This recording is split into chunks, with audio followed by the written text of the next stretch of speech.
നമസ്കാരം. പെൻഷൻ പ്രായം കൂട്ടുമോ ഇല്ലയോ എന്നതിനെ സംബന്ധിച്ച് നിരവധി വീഡിയോകൾ നമ്മൾ ചെയ്തിരുന്നു. പലരും നമ്മളോട് ചോദിച്ചിരുന്നു. ചിലരെങ്കിലും നമ്മളെ കളിയാക്കി. പല കാര്യങ്ങൾ സംഭവിച്ചു. പക്ഷേ ഇപ്പോഴിതാ ഗവൺമെൻറ്റിൻ്റെ സജീവ പരിഗണനയ്ക്കായി ധവളപത്രം 286 പേജുള്ള ധവളപത്രം മലയാളത്തിലും ഇംഗ്ലീഷിലുമൊക്കെ ആയി പ്രസിദ്ധീകരിച്ചിട്ടുണ്ട്. അത് പബ്ലിക്കിന് ഇപ്പോൾ കിട്ടുന്നതാണ്. അപ്പോൾ അതിനകത്ത് വളരെ വ്യക്തമായി പറയുന്നൊരു കാര്യമാണ് പെൻഷൻ പ്രായം കൂട്ടണം. അത് 56 എന്നുള്ളത് 57 ആണോ 58 ആണോ 60 ആണോ എന്നൊക്കെ ഉള്ളത് ഗവൺമെൻറ് തീരുമാനിക്കണം. എന്തായാലും പെൻഷൻ പ്രായം കൂട്ടണം, വർദ്ധിപ്പിക്കണം എന്നൊരു നിർദ്ദേശമുണ്ട്.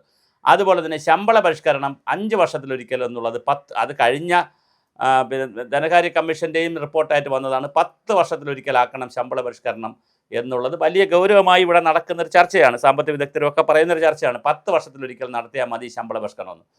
അതുപോലെ തന്നെ KSRTCയും വാട്ടർ അതോറിറ്റിയും ഇലക്ട്രിസിറ്റി ബോർഡും വലിയ നഷ്ടത്തിൽ പോകുന്ന സ്ഥാപനങ്ങളാണ്. പക്ഷേ മൂന്നും അവശ്യ സർവീസ് സ്ഥാപനങ്ങളാണ്. അതുകൊണ്ട് അതിന് നമുക്ക് പൂട്ടാനും പറ്റത്തില്ല, എന്നാൽ വല്ലാതെ നഷ്ടത്തിൽ കൊണ്ടുപോകാനും പറ്റത്തില്ല.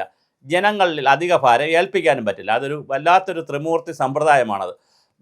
ജനങ്ങളിൽ അധിക ഭാരം ഏൽപ്പിക്കാൻ കഴിയില്ല. അത് പിന്നെ വേറെ പ്രശ്നമുണ്ട്, പൊളിറ്റിക്കലായിട്ട് പ്രശ്നമുണ്ടാക്കും. എന്നാൽ ഇത് അവശ്യ സർവീസാണ്, നിർത്താനും പറ്റില്ല. പിന്നെ അത് എന്നാൽ ലാഭത്തിലുമല്ല. അപ്പോൾ എന്നാൽ നഷ്ടം വലുതായിട്ട് ലാഭത്തിലല്ലെങ്കിൽ പോലും നഷ്ടമില്ലാതിരിക്കണ്ടേ. പക്ഷേ വലിയ സാമ്പത്തിക ബാധ്യതയിലാണ് ഈ 3 സ്ഥാപനവും പോകുന്നത്. അതിനെ സംബന്ധിച്ച കാര്യങ്ങളുണ്ട്. അതുപോലെ ബെഫ്കോയും ബിവറേജസ് കോർപ്പറേഷനും സപ്ലൈകോയും 2 സ്ഥാപനമായിട്ട് നിൽക്കേണ്ട കാര്യമില്ല. അത് ഒരു എൻറ്റിറ്റി ആക്കിയാൽ മതി. ഇങ്ങനെ തുടങ്ങിയിട്ടുള്ള നിരവധി നിർദ്ദേശങ്ങൾ. അത് നിർദ്ദേശങ്ങൾ മാത്രമാണ്. ഇനിയിപ്പോൾ ഗവൺമെൻറ് നാളെ എന്ത് തീരുമാനിക്കുമെന്ന് അറിയില്ല. പക്ഷേ ഒരുപാട് പരിഷ്കാരങ്ങൾ വരാനുള്ള സാധ്യതയുണ്ട്. കാരണം ഗവൺമെൻറ്റുമായിട്ടൊക്കെ ഏതെങ്കിലും ഘട്ടത്തിൽ മുഖ്യമന്ത്രിയുമായിട്ടൊക്കെ ഇത് ചിലപ്പോൾ ചർച്ച ചെയ്തിരിക്കും. അതും അങ്ങോട്ടും ഇങ്ങോട്ടൊക്കെ ചർച്ച ചെയ്തായിരിക്കുള്ള റിപ്പോർട്ടുകൾ പലപ്പോഴും വരുന്നത്.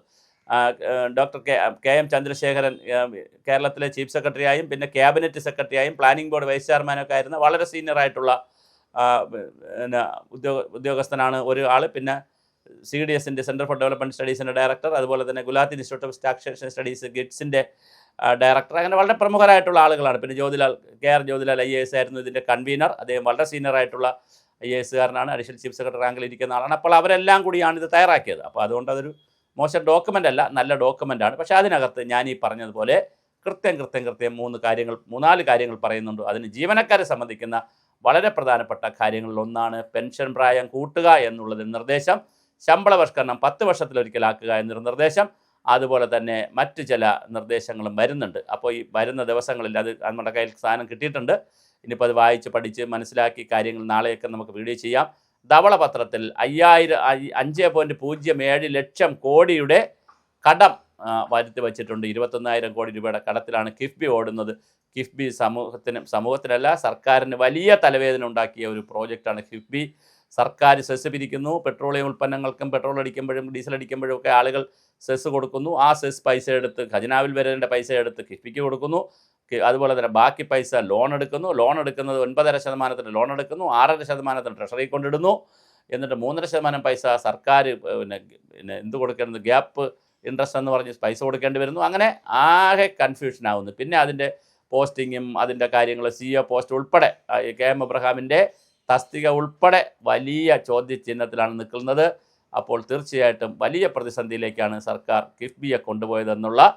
അതുപോലെ തന്നെ എല്ലാ വർക്കുകളും പൊതുമരാമത്ത് വകുപ്പിനെ നോക്കുകുത്തിയായി നിർത്തിക്കൊണ്ട് മുഴുവൻ വർക്കുകളും 1-2 ഏജൻസികൾക്ക് മാത്രമായി കൊടുക്കുന്ന പ്രവൃത്തികളും നടന്നു. കിഫ്ബിയിൽ വലിയ അഴിമതിയാണ് നടന്നത്. പ്രത്യുൽപാദനപരമല്ലാത്ത വെറുതെ ഇൻഫ്രാസ്ട്രക്ചറുകൾ ഉണ്ടാക്കുന്ന പണിയായി മാത്രമാണ് അത് പോയത്. ഉൽപ്പാദന മേഖലയിൽ 5 പൈസയും അത് മുടക്കിയിട്ടില്ല.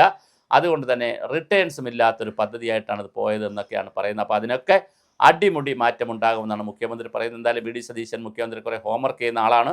അതേ എക്സ്പേർട്ടുകളുടെ ഒപ്പീനിയൻ എടുക്കുന്നു, ഹോംവർക്ക് ചെയ്യുന്നു. എന്തായാലും നമുക്ക് കാത്തിരുന്ന് കാണാം. പെൻഷൻ പ്രായം കൂട്ടുമോ, ശമ്പള പരിഷ്കരണം 10 വർഷത്തിലൊരിക്കലാകുമോ, 5 വർഷത്തിൽ ഇപ്പോഴുള്ളതുപോലെ 5 വർഷത്തിലൊരിക്കൽ തന്നെ തുടരുമോ, എന്താണ് വരാനിരിക്കുന്നതെന്ന് നമുക്ക് കാത്തിരുന്ന് കാണാം. വരാനിരിക്കുന്നത് എന്തായാലും വഴിയിൽ തങ്ങുകയില്ല.